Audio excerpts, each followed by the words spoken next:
আজ রাজ্যের দ্বিতীয় দফার ভোট গ্রহণ চলছে। তার মধ্যেই সোনারপুর দক্ষিণ বিধানসভা কেন্দ্র থেকে উঠে আসছে ভোট গ্রহণের ধীর গতির অভিযোগ। সকাল থেকেই একাধিক ভোট গ্রহণ কেন্দ্র পরিদর্শনে যান তৃণমূল কংগ্রেস প্রার্থী লাভলি মৈত্র। বিভিন্ন বুথ ঘুরে দেখার পর তিনি অভিযোগ করেন, বেশ কিছু জায়গায় ভোট গ্রহণের প্রক্রিয়া অত্যন্ত ধীর গতিতে চলছে। তার দাবি, এই ধীর গতির কারণে সাধারণ ভোটারদের দীর্ঘক্ষণ লাইনে দাঁড়িয়ে থাকতে হচ্ছে। বিশেষ করে প্রবীণ নাগরিক ও মহিলারা সমস্যার মুখে পড়ছেন বলেও জানান তিনি।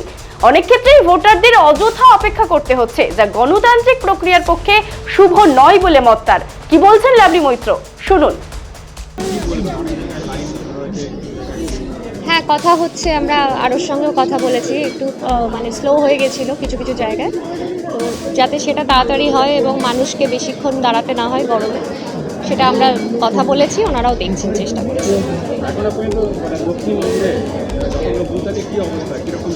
শান্তিপূর্ণভাবে ভোট হচ্ছে।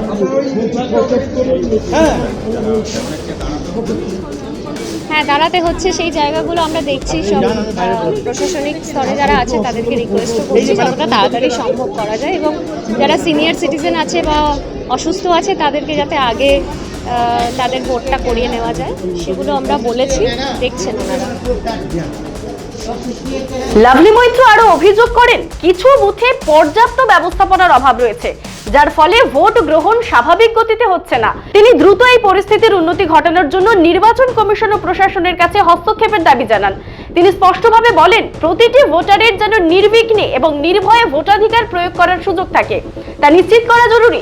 অন্যদিকে প্রশাসনের পক্ষ থেকে জানানো হয়েছে, অভিযোগগুলি খতিয়ে দেখা হচ্ছে এবং যেখানে সমস্যা রয়েছে সেখানে দ্রুত ব্যবস্থা নেওয়ার চেষ্টা করা হচ্ছে। এই পরিস্থিতিতে ভোটারদের মধ্যেও কিছুটা অসন্তোষ দেখা গেলেও অধিকাংশ জায়গায় শান্তিপূর্ণভাবে ভোট এগোচ্ছে বলে ধারণা করা যাচ্ছে।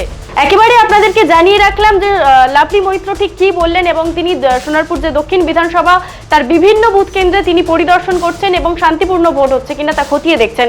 আজ সরাসরি আমরা রয়েছি ডিএন নিউজ বাংলার পর্দায়। আপনারা সারাদিন চোখ রাখুন ডিএন নিউজ বাংলার পর্দায়, এবং দক্ষিণ 24 পরগনার বিভিন্ন যে বিধানসভা কেন্দ্র তার খবর নিয়ে থাকছে আমরা সারাদিন। চোখ রাখুন ডিএন নিউজ বাংলার পর্দায়।